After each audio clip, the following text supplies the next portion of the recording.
L'Alliance des États du Sahel traverse aujourd'hui des moments très difficiles, dus à cette ambition impérialiste de vouloir coûte que sur le continent africain, qu'il n'y ait jamais une puissance qui puisse relever la tête, sortir la tête de l'eau. Pourquoi l'Alliance des États du Sahel est une menace aujourd'hui pour les impérialistes?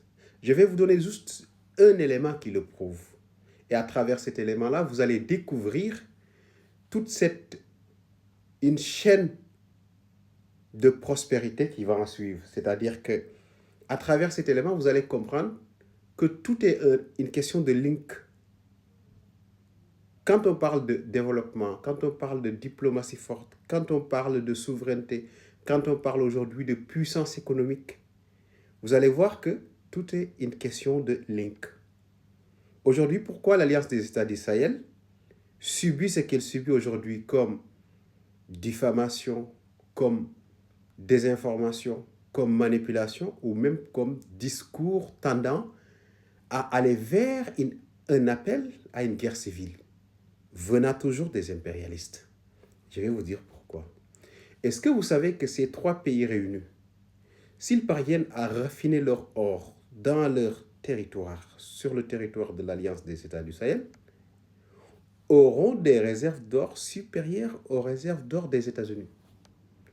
C'est-à-dire qu'ils auront plus d'or, plus de capacité financière que les États-Unis. C'est pas facile à entendre. C'est pas facile à entendre, mais c'est la réalité. Parce qu'ils ont les mines d'or pour le faire. Et il faut maintenant que les dirigeants s'y mettent. Et je pense qu'avec ces dirigeants que je vois, ils commencent à comprendre ce qu'ils ont entre leurs mains. Ils ont tout. Ils ont tout.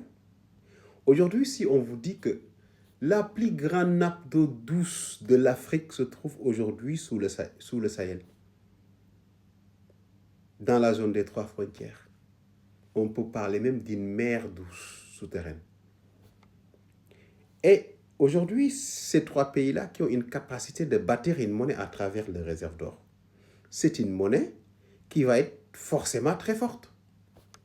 Parce que c'est une monnaie qui sera indépendante, gérée par eux-mêmes, gérée de manière souveraine, qui va être fluctuée ou bien